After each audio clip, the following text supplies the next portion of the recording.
Good evening. It's a warm welcome to everyone joining us today for this evening's webinar. Here at the Centre for Research in Autism and Education, we're a team of autistic and non-autistic staff and students based within UCL's Institute of Education and part of the Department of Psychology and Human Development.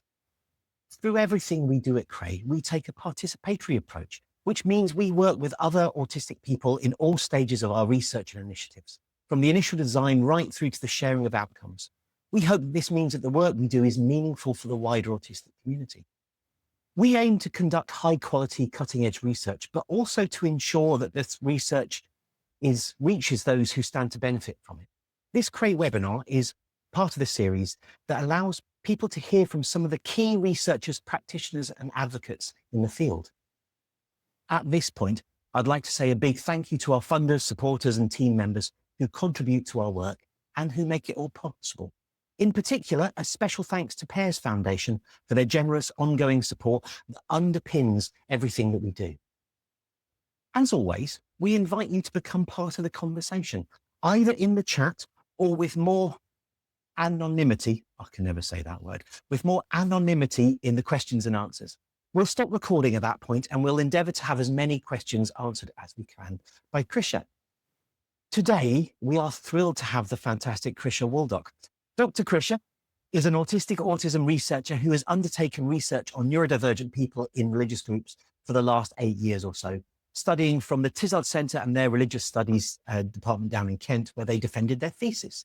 Now, Krysia is a researcher at Swansea University and a podcast host at the really quite brilliant Centre of Autism and Theology, that's CAT, their Autism and Theology podcast, well worth a listen to, and is a member of the Neurodiversity Task Group in the Church of England. Krysia, at this point, it's all over to you. Super. And I'm also going to say it should be Neurodiversity Working Group because I got my acronyms confused and gave you the wrong information. So it's Neurodiversity Working Group. So I'm going to now try and share my screen. Super duper. So I'm going to chat through for somewhere between 35 and 45 minutes, basically around some work I've done, mainly my PhD, but also some other work, autoethnographic work I did alongside. And I want to open up today with this quote that I wrote in a paper quite some time ago. And I think it sums up my whole ethos of how I do things and my position and my standpoint. And that I wasn't gently placed on the margins, that I questioned and I struggled being placed there. And I felt questioned in bold because that is basically a lot of where I'm coming from, a place of questioning and wanting to know more. So as Brian has introduced me, my name is Krysia Waldock. I'm neurodivergent disabled academic and researcher. I've done research with kind of on and with neurodivergent disabled people in religions and religious groups for about the last 8 years or so. Currently working at Swansea University, which is absolutely great. And I also am part of the Centre for Autism and Theology podcast with Zoe Strong and Ian Lash, who are fantastic to work with, and also in the Neurodiversity Working Group, which is also great fun. So today I'm going to talk through 2 strands of stuff. So one of the strands of stuff was the thesis, and I'm going to quickly get rid of that. The thesis that I defended back in October, spoke a lot to autistic people in religious groups, and autistic people who'd been and previously been in religious groups. And I'm also going to chat through some of my own experiences. I did some autoethnographic work throughout the beginning of 2023.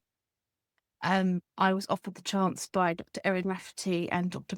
Michael Paul Cartledge to contribute to a special issue on neurodiversity and theological education with the brief of talk about belonging in congregations. I went, that's my bread and butter.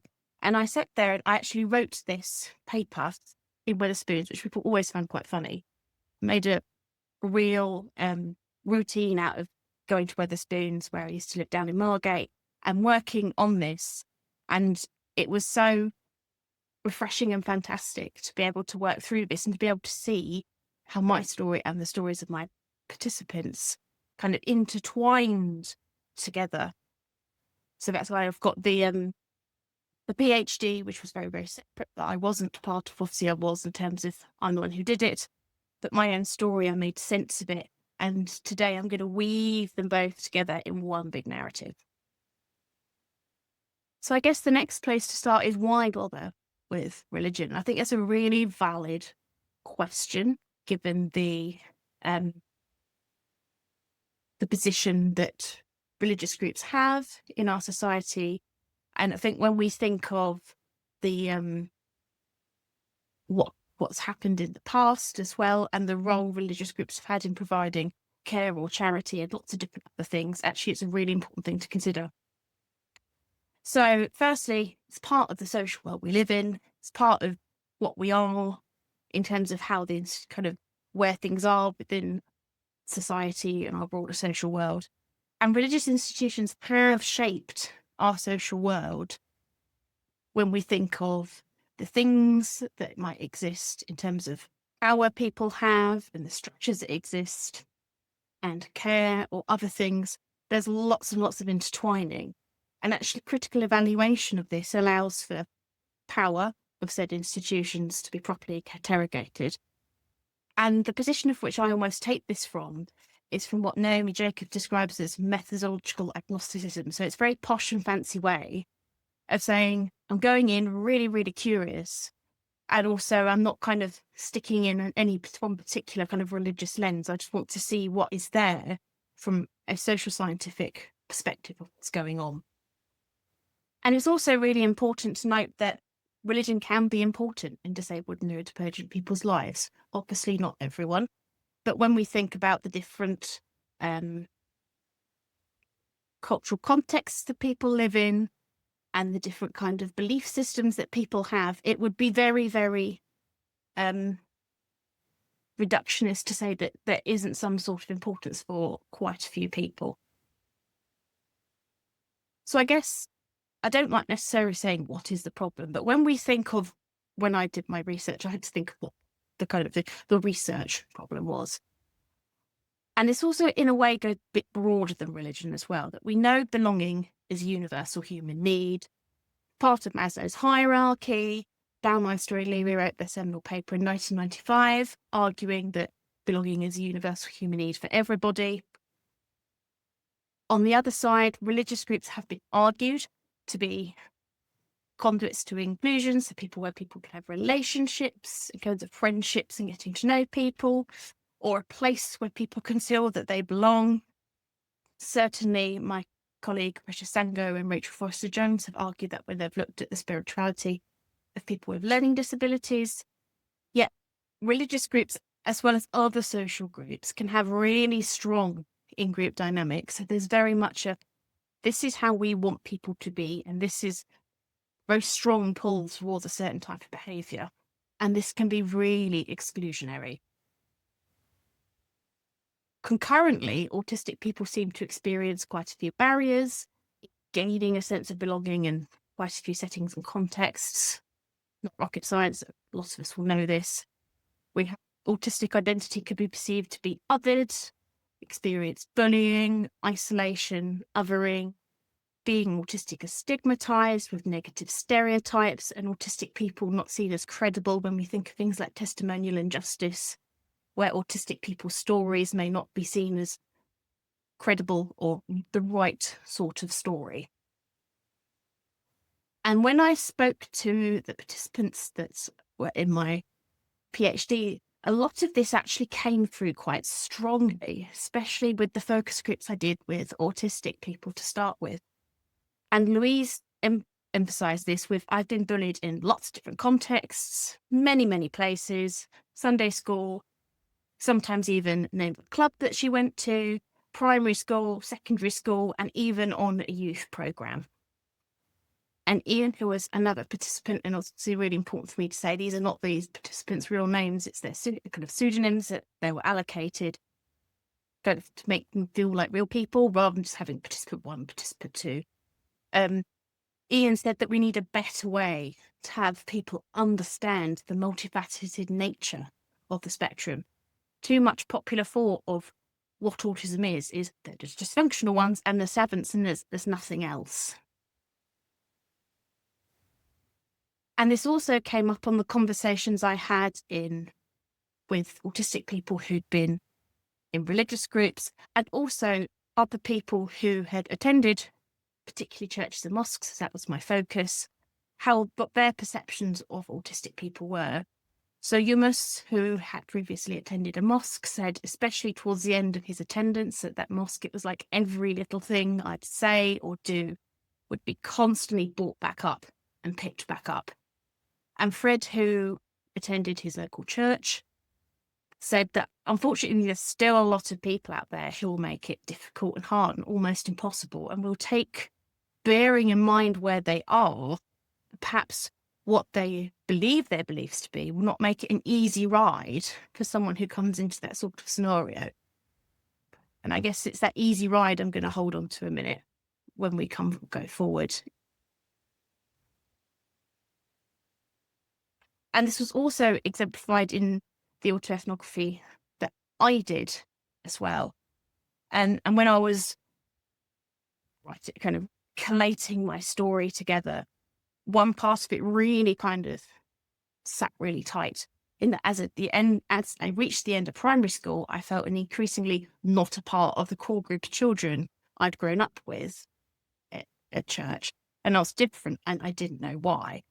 Sunday school was loud and busy, and without a peer for me to hide behind, I felt ever more exposed, awkward and out of place, and not quite at ease with the adults in the room, not because they were bad, but because I questioned how to interact, and I didn't know what to say or how to be a part of those conversations.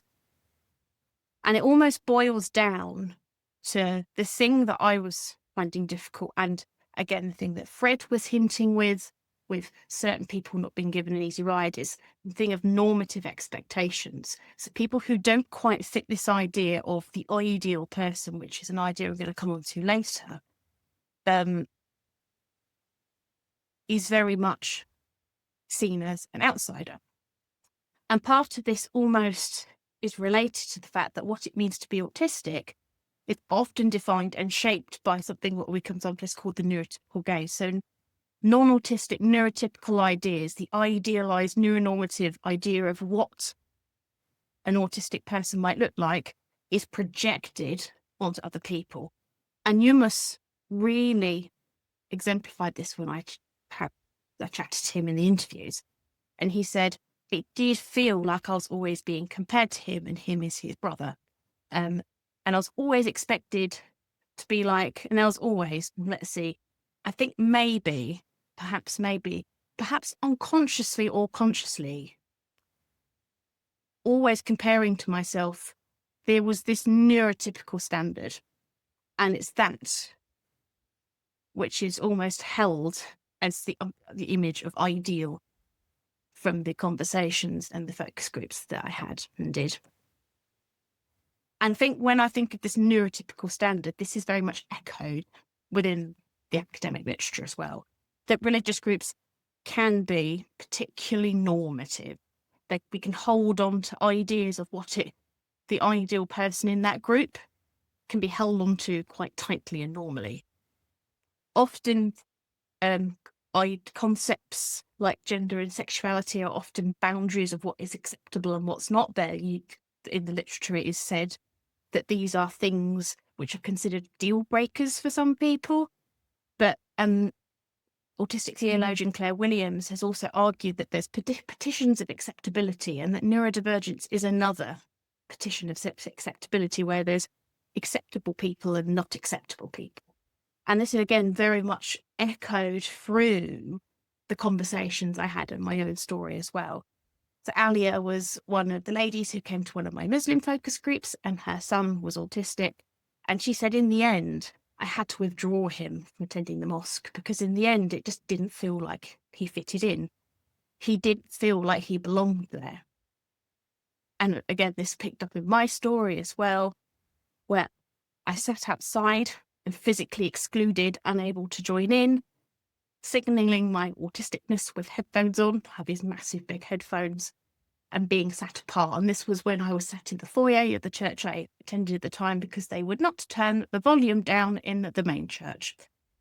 And I think that tells you there that to be considered part of that group those boundaries are very closely marcated. I think what's particularly interesting is kind of the beliefs that underpin a lot of these behaviour and this action. And one of the things that I started looking at when I was looking at this was various voices of theology. So I'm just going to skip forward to the next slide to give you a bit of a flavour what it is. So it's a nice little model by Helen Cameron and colleagues. 4 voices of theology. It's a tool in practical theology, but actually, when I was reflecting and thinking and preparing my slides today, I thought actually, although it's a theological tool, it's actually the actual meanings of the kind of how we pick things apart are really, really interesting. And it's not just a theology thing. Actually really interesting when we think about positionality and voice, who gets heard and what gets done. So the espoused theology is what is said, what we say we do. So if we look at a broader kind of thing within an organizational institution, what we espouse, what we say we do. The operant theology, so kind of what we actually do. So what actual actions do we take? And what's particularly interesting between what we say we do and what we actually do, and I found this within my conversations I had, is people were saying one thing and doing another completely different. It almost echoes a theory to practice gap quite nicely. And there's also a normative theology, so it's what sources of instruction and guidance. So obviously within a religious setting, we're thinking of things like scripture and liturgy. But actually, when we think about things more broadly, what kind of rules or what kind of guidance do we have to tell us perhaps what we should be doing? And then there's formal theology, which is almost what professionals and academics are saying. And when we think about autism research, the idea of a formal voice being particularly strong is something that's really, really interesting to consider. And what I found in the work that I did was that differences between espoused and operant voices creates these disjoints and boundaries. So just coming back a bit, the idea of what we say we do, how people act and embody faith within a religious sense, but actually when we blow it up to any organisation or institution, what we do rather than what we say we do really links to the idea of this ideal person. So Naomi Jacobs and Rebecca Spurrier have called it the ideal worshipper. In both, interestingly, this term came out all around about the same time, and actually came across Naomi's use of it before Rebecca's use of it. But there's this idea of this ideal person. And Joan, who was one of the participants I had a couple of interviews with, she said about her time of being a Christian in some of the spaces that she'd attended, that never in all that period of time, I never felt good enough because I could never be who they wanted me to be.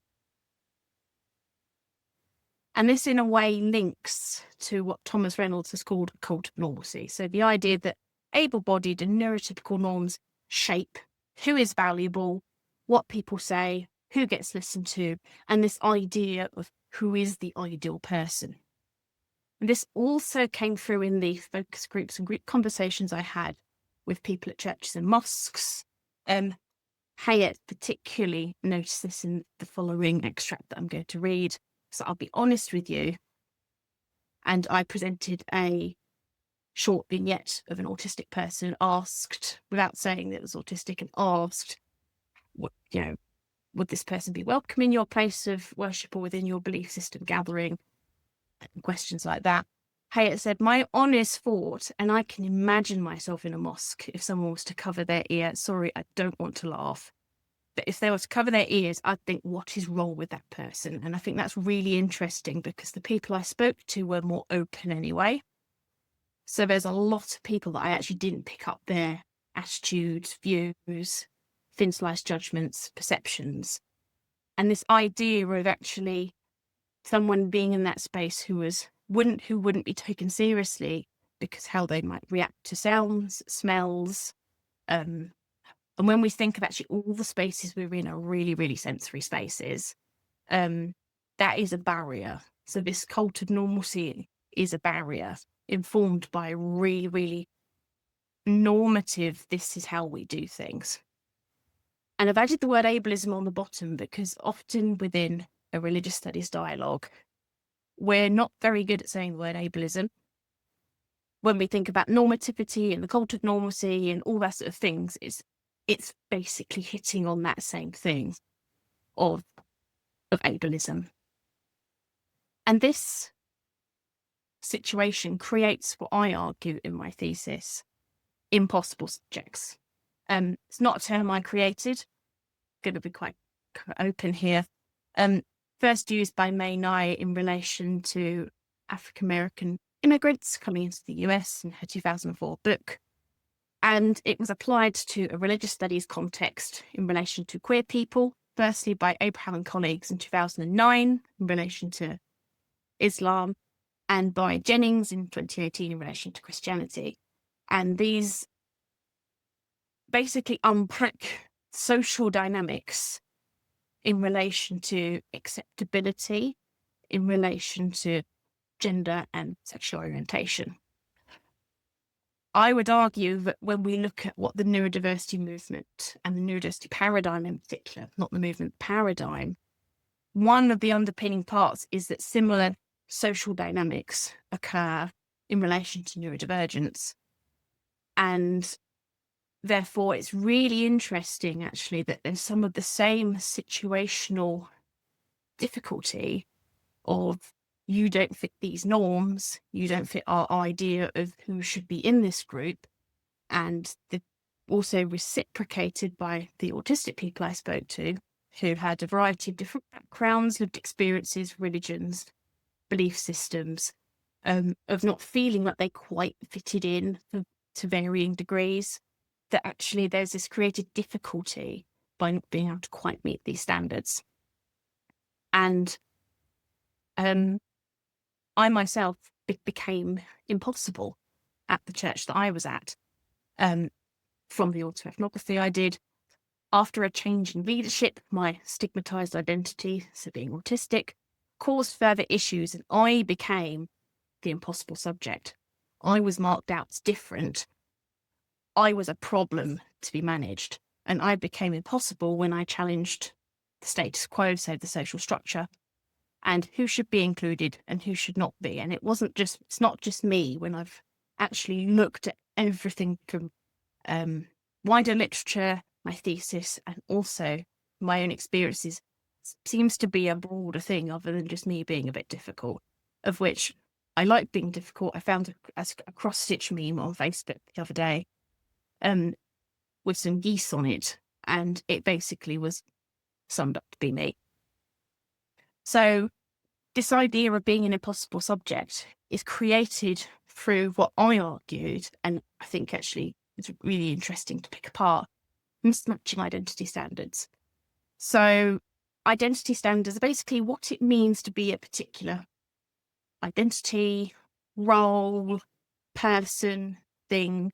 So when we think of different things we might do, so for example, Brian and I are researchers, there's certain things that we might do, or expectations of us, or things that it might mean when we inhabit to do our role as researcher. We would be expected to be reading literature, to be an inquiring, inquisitive mind, to be perhaps working either in a university or independently by some means. So there's certain things and expectations people have. And these identity standards are almost a reference point of what it means to be that. There's, as I've said, behavioural expectations wrapped up into this. And this is part of a broader feedback loop of verifying who we are as people. And when there's a mismatch between who we are and the role we inhabit, that leads to a real impact on who we are in terms of our well-being, and a significant link to minority stress when we think about how we are who we are, and if we get that feedback and that kickback, actually, when we think of some of the minority stress literature, which has particularly come out in regards to autism, particularly with Monique Both's work, there's a really, really, really interesting. So kind of taking it back to this context, when we think of who we are, so thinking about autistic and religious identity, for example, the individual would be an autistic person. So I'm just going to bring my mouse on the screen so I can kind of play with it. So we've got perhaps the individual and the comparator. And then with almost identity standards, I'm autistic. And then we've got this, what everyone else expects from you, what everyone else would expect that meaning to be, which is really, really normative. So you've got those ideas of neuronormative perceptions, views, attitudes. This then happens, a giant cross of you will not pass, where you're not actually considered a part of that group, and that identity is not then verified. So those meetings are not kind of encouraged further, and there's not that kind of impact on your well-being really positive. And bringing back to Joan, who said, and never in all that period of time, I never felt good enough because as a Christian, I could never be who they wanted me to be. Well, that's because when you look at someone who they are, being autistic, and who they want you to be, in this kind of able-bodied and neurotypical expectation, there is this huge mismatch. And this in itself creates what I would argue created impossibility. No one's impossible inherently. That's not within my theology or in how I value people more generally. And also when we think about, especially in the current context, who should be valued and actually who is experiencing significant minority stress at the moment, doesn't quite fit to say that anyone is impossible. But actually it's created by being unable to meet this idea of the perfect execution of the perfect or ideal Christian, Muslim, etc. And then there's further kind of nuance on this, that everyone has lots of different identities, sits in lots of different social positions, and has lots of different roles, and each of these have their own little feedback loop. So it's not just one feedback loop kicking around. There's lots of them, and some of these will all compound onto each other and create very unique and specific experiences of marginalisation. And this also came through in the conversations that I had with autistic people. Sabrina particularly said this, that she exists in multiple minoritized groups. I can compartmentalise my identity if I'm around Black people or Black autistic people. I play down the impact of being Muslim in those spaces. And if I'm around Muslims, I play down the aspect of my race in these spaces. And I'm constantly doing that. And it's really tiring. And this idea of code switching came out quite heavily as a kind of as a nuancer for quite a few people and quite a few individuals. Another layer to this is different roles and identities hold different levels of importance for people. So there's this way of describing that when an identity is really, really important, or a role is really, really important, it shapes your worldview, your lens, how you understand the world, and also how you might be experiencing the other roles or identities you have. And this is, as Stetson Burke described, a master identity. Things like gender, race, ethnicity, sexuality are generally considered to be master identities. And I would argue being autistic is as well for quite a few of the people I spoke to. Ian said in one of the group conversations that I had, I then got a diagnosis and started looking up on what it meant. 15 years of suffering now will make sense. New lens to see it through. And Roger said, I knew that I was different all the way through church. I knew it wasn't the same as everyone else. And I think everyone else knew that too. So I think there's very much that people pick up, that people know that it is central to you. And I'm going to just pose a question really, really briefly as well. Because in my title slide, I had a question mark, and I had a really interesting conversation with a couple of people about this. is everybody this? Is this the same for everybody? Because obviously I had a question mark in the title of my slides today, in the title of my thesis, and other things I'm going to be doing as well. And I think that's a really, really good question, because there isn't a one size fits all. For some people, actually, other identities shape what it means to be autistic. So there's differing levels of importance, what it means to be autistic, placed amongst all the people I spoke to. I'm not a quantity person. I did lots of conversations, interviews, and group conversations. So for me, it was about understanding people's understanding of the social world, what it makes sense to them, rather than creating any kind of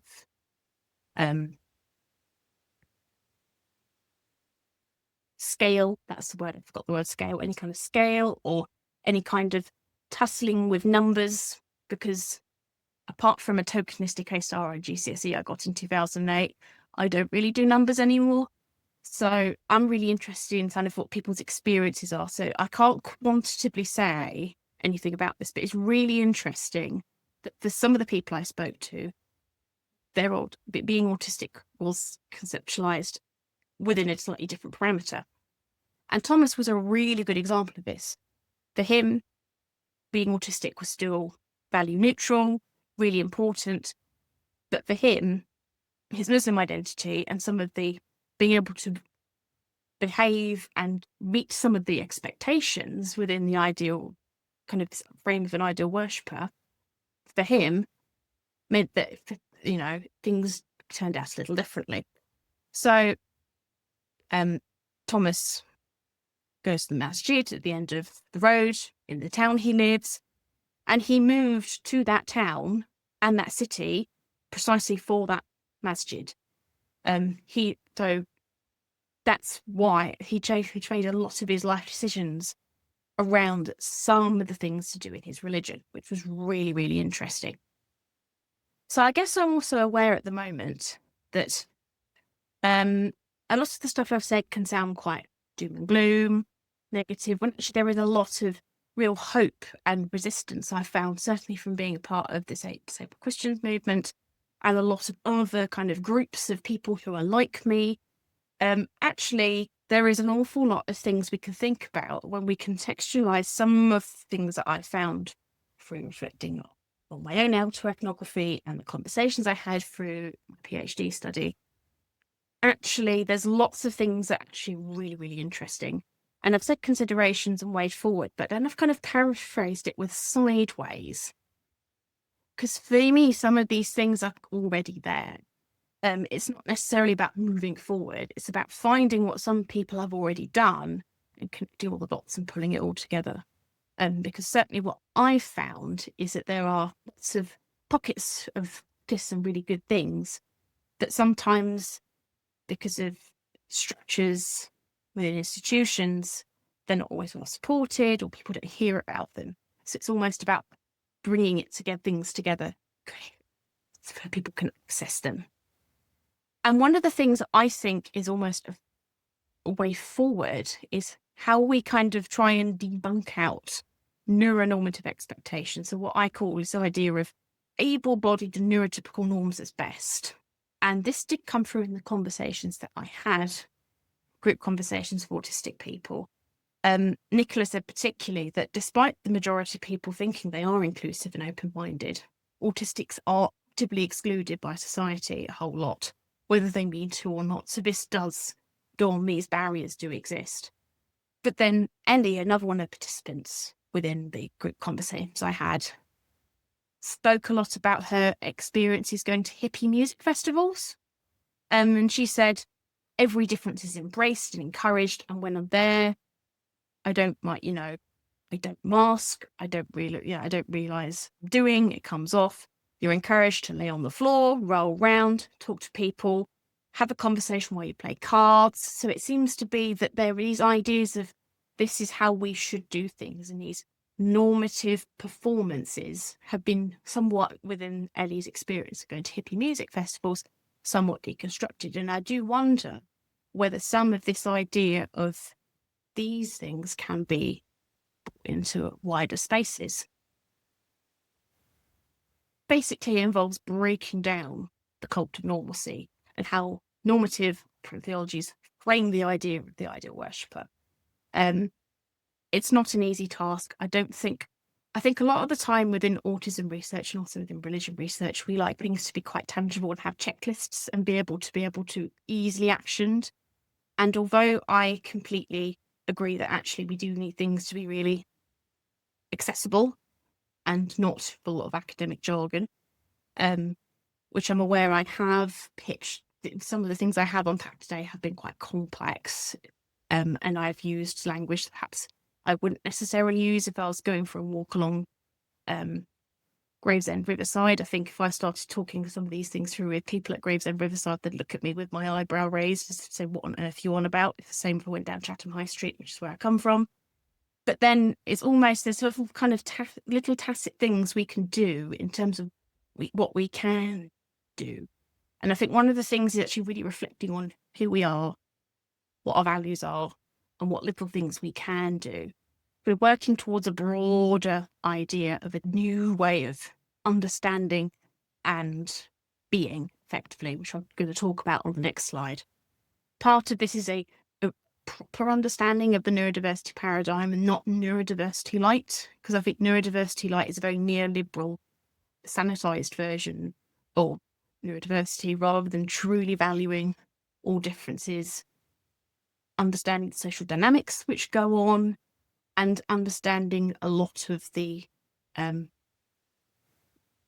it's not just an autism thing as well. Actually, when we look at the neurodiversity paradigm, its purest form, it includes a lot of different there's no one perfect cognitive functioning, so it clearly is not just autism. And also seeing or being autistic as value neutral as well. So it's not a superpower. It's not, it's not, someone's not broken if they're autistic. People might find life really difficult. Absolutely. But it'd be really helpful to have information that we can access and where we can see autism as value neutral. And I recently recorded a podcast episode with Amy Pearson on Masking for Cat podcast. And Amy gave some fantastic resources, which I'm really happy to share with Brian to go in the description of the recording of this webinar. Because I think Amy's suggestions of kind of really bite-sized resources and books, which are not too pitched too high, but not too low. They're really kind of authentic in their explaining of what it means to be autistic and how applicable it is to lots of different settings would be really, really useful. The other thing, and this is where Sideways comes in, is actually looking at spaces that are already doing this really well, because there are spaces that, especially within a religious setting, that are actually doing this really well. And I actually used the quote at the bottom to really sum up my thesis, because I feel that actually what Fiona said here, where people may struggle to grow in the middle, thrive on the edge, leans in really well to some of the identity standard stuff, where people were actually, especially within my conversations I had, some people were going, actually, I'm really comfortable on the fringes or on the edge of my church or mosque, or going to an alternative space where people are more like me, or going to a space that is set up and more accessible for neurodivergent people. And so one really good example of a space that is doing this well, and I know I have friends watching this from this group, is the St Martin's in the Fields Disability Conference. It's disabled and neurodivergent led. It's disabled and neurodivergent centred knowledge, where we all have something worth sharing and where access is central to action. And I think to say that spaces like this don't exist, this is obviously one example. There were other examples that came up in the interviews I did and the conversations I had. To say that they don't exist would be erroneous and not correct. But actually, before I did a lot of the research that I did, I had an awareness that some of these groups existed, but not an understanding of that they were there and that they were people like me. So I think we need a lot of, when we think of the broader kind of stitching it together, we need broader things need to be seen as this is a valued part of religion and religious groups and religious expressions. And the final thing is almost not putting autistic people in a silo. And I think a lot of us here today will know that it's autistic experiences, not autistic kind of one singular autistic experience. But when we really start to break down what people in different groups, social groups, religious groups might know about what it means to be autistic, people might have a very this response. And sometimes we can understand and learn things from other experiences that we might know a little bit more about. And the conversation I had with Alex about their experience in their church and the kind of different churches they'd been to, Alex talks as a queer, non-binary person, and they said that in their experience, as someone who was raised male, necessarily aligns, my experience doesn't necessarily align with that of most men, especially in Christian settings. Whereas for women, in Christian settings, I feel that there's more overlap, it's more similar, because even in the best churches, women get excluded and they get reduced to a social role where those roles don't exist. The queer or autistic people as well in church. And at this point, we understand what it's like.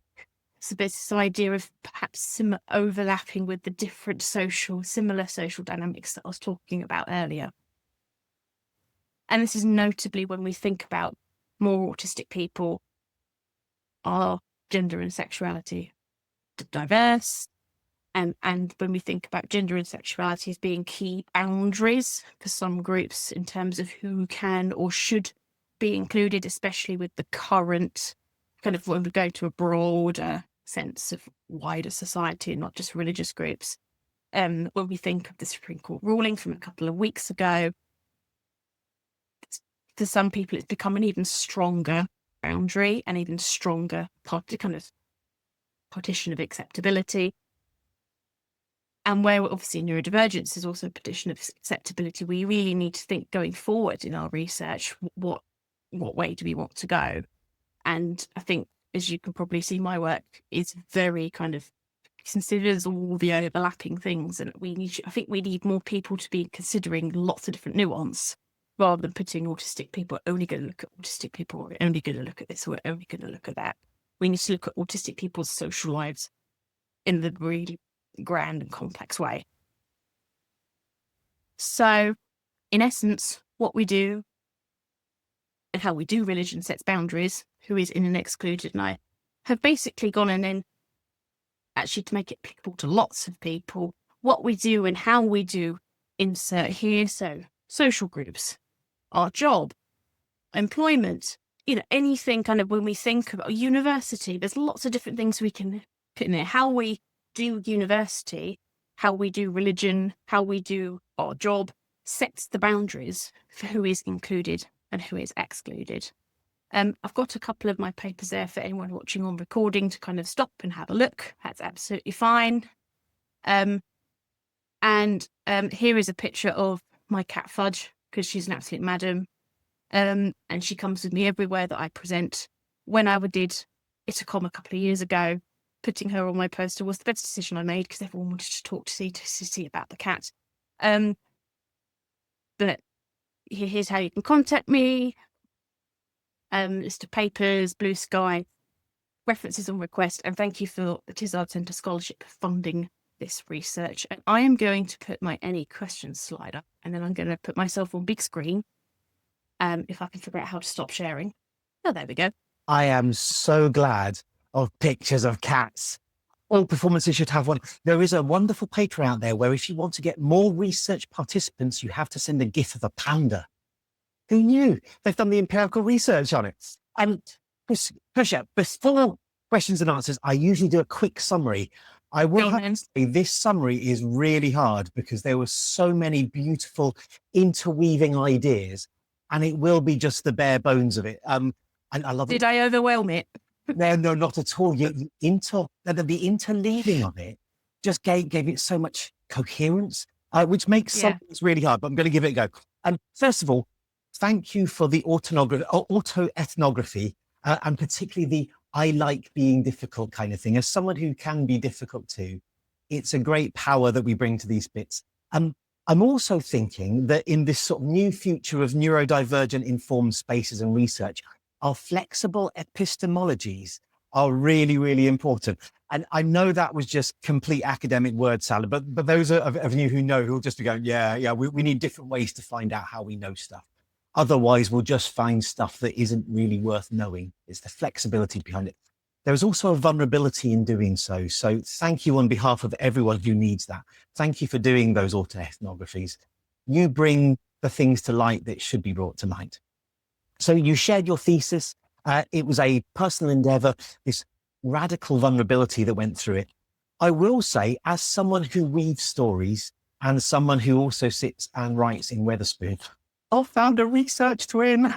I have had people go, "Ugh, why'd you go to Wetherspoons?" It's like, well, it's cheap and open in the morning.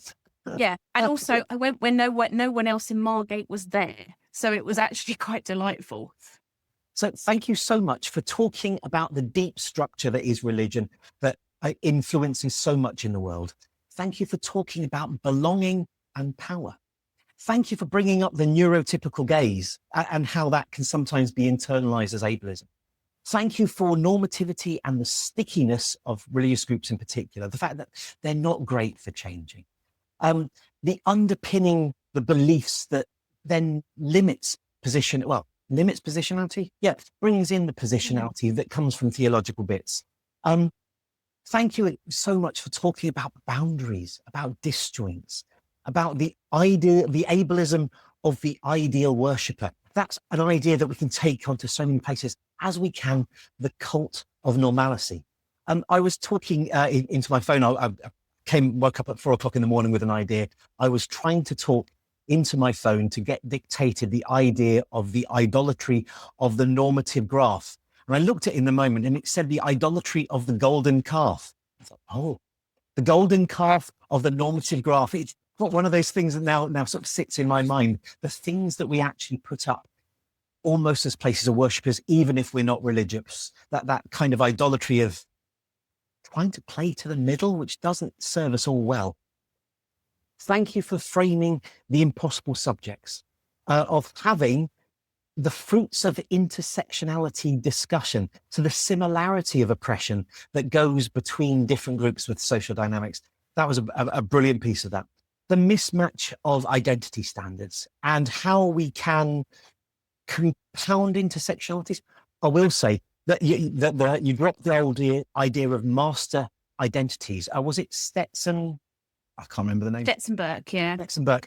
I need to look that up. It's informed my thinking. So thank you ever so much for that. You'd thank my dad for that because he informed my thinking because ironically, he did a PhD at the same time as me and he did very, very similar theoretical framework. I love the whole idea of family dynamics and PhDs. And no, I'm going to get mine submitted first. That's the only way to get stuff done, to compete against your children. Sorry, children. I love the fact you talk about sideways moves, that there is good practice going in. And there was a link to the St. Martin's in the Field conference in the chat for those of you who saw it. There is good stuff that is going on in our spaces, wherever they are. I think it's beholden upon us to be able to share them. Thank you at the end for the joys of the fringe, which should be Claudia Winkleman's autobiography. The joy of the fringe. It's these that we need to value community expressions and expressions from the edge. It allows us to consider multiple boundaries, to become allies of those who we stand alongside because of the complexity of being. So, Krysia, thank you ever so much. That was my very short summary. You made that job hard. We have one question sitting in our Q&A. Please do ask more questions, but we've got time for a couple if they are coming out. But this one is a doozy. Yes. Are you ready? Go on, if you've seen it. So for everyone else who might not be able to see it, what is the practical next step with bridging the identity theory and cult of normalcy to actions for religious institutions? That's a really good question. Isn't it good? It is, because there isn't necessarily an easy step of things to do. I think there's lots of different things that I would say in response to this. One of these things is actually realise that groups are for everybody. And actually, my understanding and kind of theoretical frame of religion is religions, like John Hinnell's work on religions. So there's going to be lots of pluralism knocking about in there. Perhaps part of that is going to be finding the right group for you, because you obviously have group level and institution level, and they're two different things that kind of knock around separately but together. And I think one of the things I recommended coming out of the work that I did was actually groups that are really affirming. They need signposting. Obviously, we have things like the Inclusive Church Directory, but we don't know things like how autism affirming, neurodivergent affirming these spaces are. And to stick into that, there is, particularly in those affirming groups, there is a radical humility that allows them to be affirming, but makes them really crap at blowing their own trumpets. And I guess also the other thing that I would think about on a systemic perspective is, and I know that colleagues who are attending today have already started some of this, we need some decent training. And we need something that's not neurodiversity light. We need something that's proper neurodiversity paradigm intertwined with. And I'm going to kind of take it away from Christianity a bit, because obviously the work they're doing is in a Christian setting. So they've obviously intertwined it with theology. We're looking at kind of important things in your belief system. So how do you make sense of things within the system that you have? What is really important? How do you value people? And into how actually the neurodiversity paradigm intersects with that? Because certainly from my experience, having done the work that we do, or I've done, there are obviously boundaries that exist, but there's also a lot of teaching around actually radical inclusion and actually people being kind of the idea of kinship and family, which I know that sometimes I can struggle with that language when people say in kind of some religious spaces, oh, brothers and sisters, and I'm like, I've only got one sister, I do not need any more siblings, thank you. But actually when we think about some of the teachings and the language, actually some of the stuff around valuing everybody is already there. And actually we need to kind of have those conversations. And I guess almost the thing that comes out of that is, how do we start having those conversations?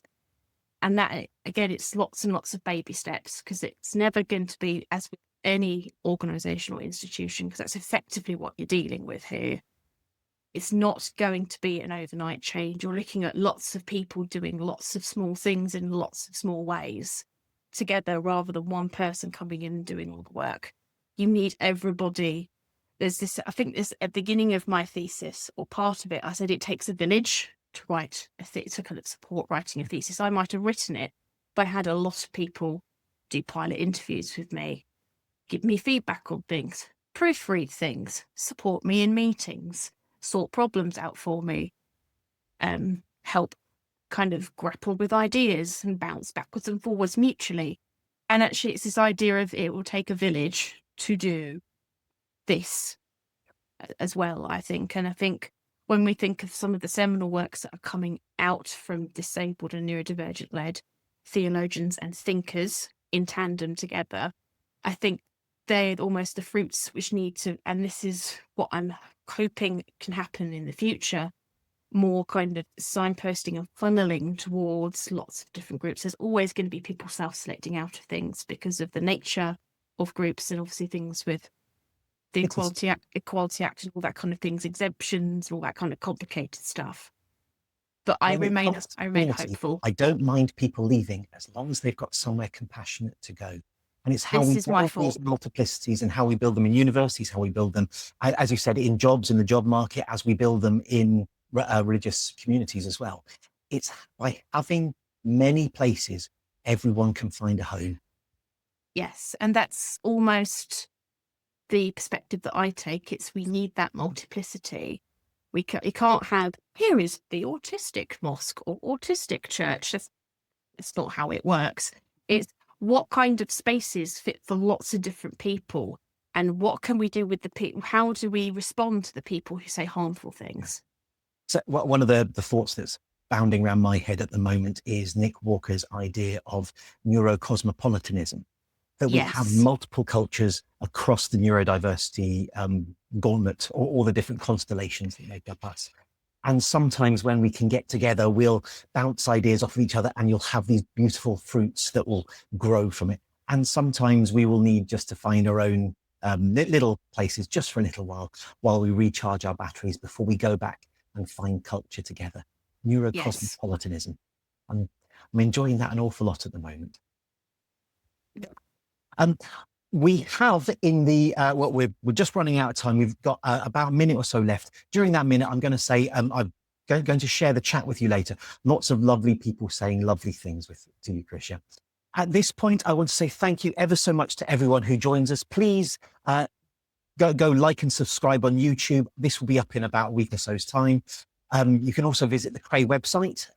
Just search for Cray IOE. And we'll tell you what's coming up in the near future. I think next month we are going to be talking with Holly about video judgments and autism, how using online things like this can both benefit and cause autistic folk how to struggle. Really lovely stuff. Do sign up. Come and join us. Krysia, one last thank you. Thank you ever so much. Look after yourself. Have a brilliant weekend. And I shall see you soon. You take care. Yes. Thank you.